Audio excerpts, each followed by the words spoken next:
हिमालय की ऊंचाई में बर्फ से ढकी चोटियों के बीच बसा था चिरयू गांव। यह गांव अपनी प्राकृतिक सुंदरता और शांत वातावरण के लिए जाना जाता था। पहाड़ी नाले सा निर्मल एक नदी उसके बीच से बहती थी।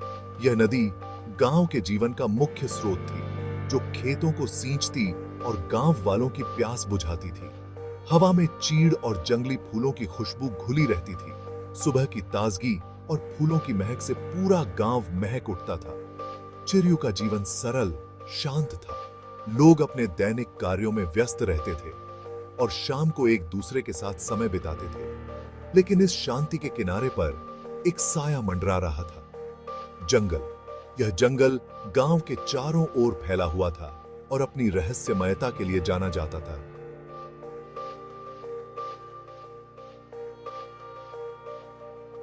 चिरयू को घेरे हुए जंगल बहुत पुराना था।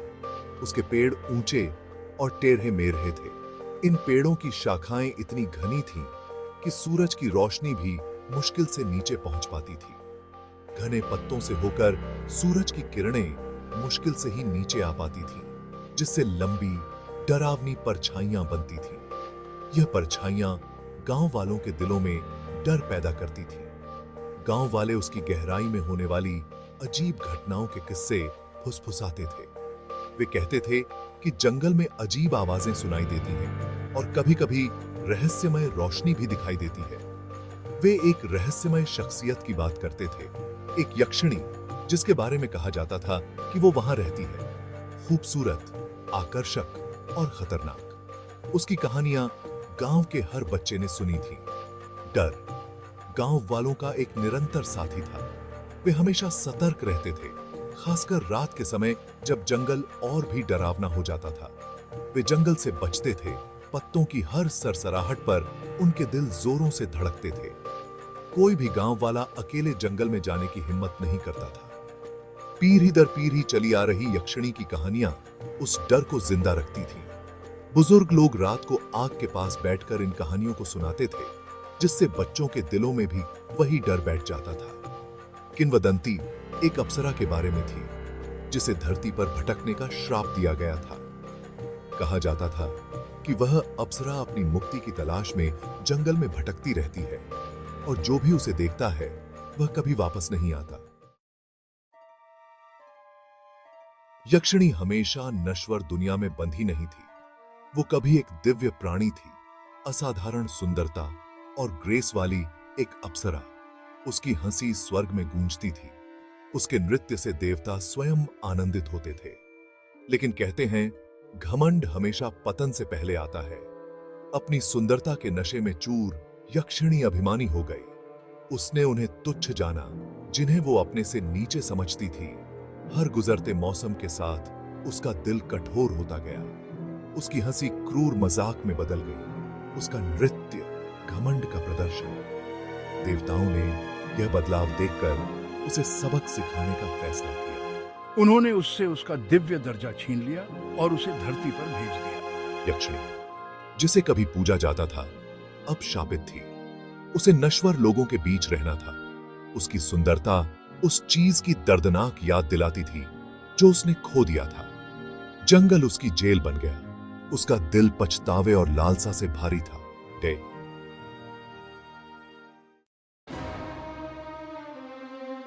राजकुमार आदित्य, जो अपने साहस और बुद्धिमत्ता के लिए जाने जाते थे, पड़ोसी राज्य पर शासन करते थे। उनका राज्य समृद्ध और खुशहाल था और उनकी प्रजा उन्हें बहुत मानती थी। वो एक न्यायप्रिय शासक थे। उनका हृदय अपने लोगों के लिए करुणा से भरा था।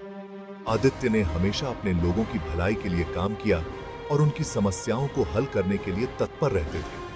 जब यक्षिणी की और चिरयू के ग्रामीणों में उसके द्वारा भरे गए डर की खबर उनके कानों तक पहुंची, तो उन्हें पता चल गया कि उन्हें कुछ करना ही होगा। यक्षिणी की कहानियां उनके राज्य में भी फैलने लगी और लोग भयभीत हो गए। अलौकिक कहानियों से आदित्य अनजान नहीं थे। उन्होंने कई प्राचीन ग्रंथों का अध्ययन किया था और उन्हें इन रहस्यमयी घटनाओं के बारे में जानकारी थी। उन्होंने यक्षिणी के श्राप, उसकी सुंदरता और उसके दुहक के बारे में सुना था। अन्य यक्षिणी एक समय में एक सुंदर और दयालु आत्मा थी, लेकिन एक श्राप ने उसे एक भयानक प्राणी में बदल दिया था। उनका मानना था कि हर प्राणी, भले ही उसे स्वर्ग से नीचे गिरा दिया गया हो, मोक्ष का हकदार है। आदित्य ने सोचा कि अगर वह यक्षिणी को उसके श्राप से मुक्त कर सके तो वह अपने राज्य और चिरयू के लोगों को भी बचा सकता है। और इसीलिए अपनी तलवार और अपने अटूट संकल्प के साथ उन्होंने चिरयू के लिए प्रस्थान किया। उन्होंने अपने राज्य के बुजुर्गों से आशीर्वाद लिया और अपने प्रियजनों से विदा ली। ग्रामीण हालांकि भयभीत थे, उन्होंने राजकुमार का खुले हाथों से स्वागत किया। उन्होंने आदित्य को अपने घरों में ठहराया और उसे यक्षिणी के बारे में और जानकारी दी। उन्होंने उसे अपनी एकमात्र आशा के रूप में देखा। उनके चेहरों पर उम्मीद की झलक थी और उन्होंने आदित्य से प्रार्थना की कि वह उन्हें इस भय से मुक्त कर दे। आदित्य ने उनकी विनती सुनकर उन्हें यक्षिणी के साए से मुक्त करने का वादा किया। उन्होंने अपने दिल में ठान लिया कि वह इस चुनौती का सामना करेंगे और अपने लोगों को सुरक्षित करेंगे। एक पुरानी भविष्यवाणी में एक ऐसे राजकुमार की बात कही गई थी जो पवित्र हृदय वाला होगा और जो यक्षिणी के श्राप को तोड़ेगा। आदित्य ने इस भविष्यवाणी को अपने जीवन का उद्देश्य बना लिया और अपने साहस और बुद्धिमत्ता के साथ इस मिशन पर निकल पड़े। जैसे ही आदित्य ने जंगल में प्रवेश किया, उसके दिल की धड़कनें तेज हो गईं। जंगल पर एक अप्राकृतिक सन्नाटा छा गया। हवा भारी हो गई, मानो किसी अनजानी शक्ति ने उसे जकड़ लिया हो। एक अजीब सी तनाव से भर गई। हर पेड़, हर पत्ता, हर शाखा मानो किसी रहस्य को छुपा रही थी। जंगल मानो अपनी सांस रोककर देख रहा था, इंतजार कर रहा था। हर कदम पर आदित्य को ऐसा महसूस हो रहा था कि कोई उसे देख रहा है। मैं डरा नहीं, मैंने अपने डर को काबू में रखा। मैंने आगे बढ़ने का साहस किया, हर कदम सोच समझ कर रखा। मेरा हाथ मेरी तलवार की मूठ पर टिका हुआ था। तलवार की ठंडक ने मुझे हिम्मत दी। उसने कई दिनों तक सफर किया। हर दिन एक नई चुनौती लेकर आता था। जंगल का फर्श परछाइयों और धूप की हल्की रोशनी से भरा हुआ था। कभी-कभी सूरज की किरणें पेड़ों के बीच से छनकर आती और एक जादुई माहौल बना देती। उसके चारों ओर अजीब आवाजें गूंज रही थीं। हवा में फुसफुसाहट, अनदेखे जीवों की सरसराहट। ये आवाजें उसके मन में डर और जिज्ञासा दोनों को बढ़ा रही थीं। फिर भी वह आगे बढ़ता गया। उसका संकल्प अटूट था। हर कदम के साथ उसका आत्मविश्वास बढ़ता गया। वह यक्षिणी का सामना करेगा। उसके मन में कई सवाल थे जिनका जवाब उसे यक्षिणी से ही मिल सकता था। मैंने उसे देखने से पहले ही उसकी उपस्थिति को महसूस किया। हवा में एक हलचल, एक अजीब सी ऊर्जा, चमेली और चंदन की खुशबू। ये खुशबू मुझे उसकी ओर खींच रही थी। और फिर वो प्रकट हुई। उसकी उपस्थिति ने पूरे जंगल को एक नई रोशनी से भर दिया। यक्षिणी उसके सामने खड़ी थी। उसकी सुंदरता उतनी ही लुभावनी थी जितनी किंवदंतियों में वर्णित थी। उसकी आंखों में एक गहरा रहस्य छुपा था। हालांकि उसकी आंखों में एक गहरा दुख था, उसकी पीड़ित आत्मा का प्रतिबिंब। आदित्य ने महसूस किया कि उसके सामने सिर्फ एक सुंदर स्त्री नहीं, बल्कि एक दुखी आत्मा खड़ी थी।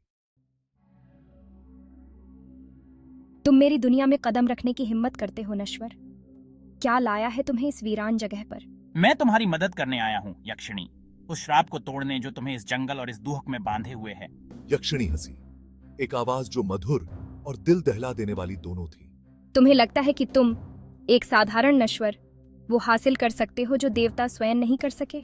मैं तुम्हारी परीक्षाओं का सामना करने आया हूँ। अपनी योग्यता साबित करो, मेरी पहेली सुलझाओ और तुम आगे बढ़ोगे। असफल हुए तो मेरे क्रोध का सामना करने के लिए तैयार रहो। वो उसे एक प्राचीन मंदिर के खंडहर में ले गई, जहां एक पत्थर की पटिया खड़ी थी जिस पर गूढ़ प्रतीक खुके हुए थे। पहली परीक्षा शुरू हो चुकी थी।